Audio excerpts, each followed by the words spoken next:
PVL Preview, Cheritigo Crossovers, pagbabalik nila Shaya Adorador at Jasmine Nabor, bubuno sa butas ng team. Healthy Alina Vicar susi sa mga panalo ng crossovers. Good day ka-trending, this is Ron Michael, the voice artist of this channel. Ngunit bago natin yan pag-usapan ay huwag mong kalimutan mag-subscribe and click the notification bell para updated ka sa latest Pilipinas volleyball trends.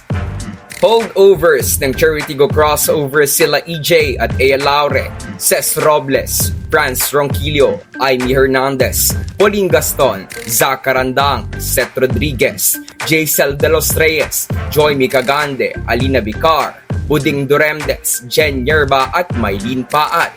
Nawala sa kanilang side sila Rosel Baliton at Angel Legacion.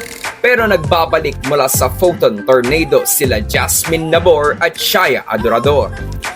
Noong nakaraang Invitational Conference, mataas ang naging expectation ng karamihan sa Cheritigo dahil sa kanilang mga recruited blue-chip collegiate players. Pero pumasok as a factor ang team chemistry. Maaobserbahan na di pagaanong nagkakaamugan ang mga players sa loob ng court, lalo na ang setter-spiker connection dahil last season, injured ang main setter ng team with Alina Vicar at nasa panig ng Photon si Jasmine Nabor, kaya naman naiwan ang playmaking responsibilities sa nooy bagong setters ng team with Cagande and Legacion.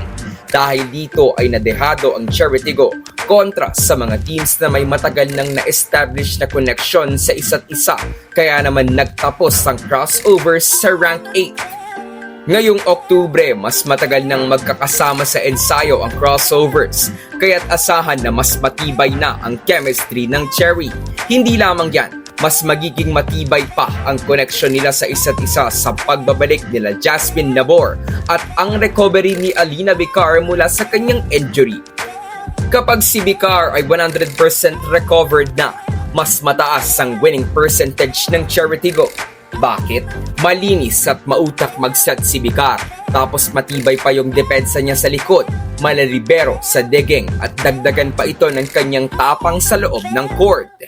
Hindi lamang sila Alina at Jasmine ang bubuno sa mga butas ng Cherry last conference dahil asahang malaki din ang gagampanan ni Shaya Adorador sa crossovers katulad ng mga ginawa niya sa team noon pa man. Veterano at reliable na si Adorador sa team. Siya ang outside hitter ng Cherry na stable sa depensa. Siya din ang nagsisilbing pamatay sunog kapag di makakonvert ang mga main guns ng Cherry, tapos nagde-deliver pa sa mga crucial parts ng game. Ang issue na lang sa pagbabalik ni Adorador ay madadagdagan pa ang mga outside hitters ng crossovers na mag-aagawan sa playing time. Well, itik na lang nila ito bilang pribilehiyo na madami silang bala sa bawat laban. Sa darating na All-Filipino Conference, asahan pa ding pangungunahan sila nila Maylene Paat at Ea Laure sa scoring department. So sino at saan dapat may mag-step up para sa Cheritigo? Ito ay ang kanilang middle blocker position. Kung titingnan ang mga MBs ng ibang team, mataas ang competition nila against the team of Primline, PLDT, Signal, F2 Chocomucho. So kailangang i-level up nila Aimee Hernandez at Pauline Gaston ang kanilang performance para hindi sila mapag-iwanan sa gitna ng net. Para sa fearless forecast ng aming team, may 40% chance na makapasok ang Cheritigo Crossovers sa Final 4 ng Liga at nakikita din namin na maaari silang magtapos as the rank 4, 5, or 6 ng torneo.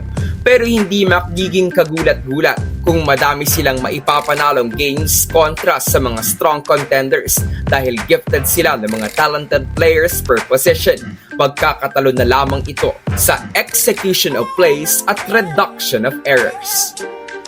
Kaya naman i-comment mo na ka-trending kung ano sa tingin mo ang magiging kapalaran ng Cheritigo Crossover sa second All-Filipino Conference ng 2023 PBL.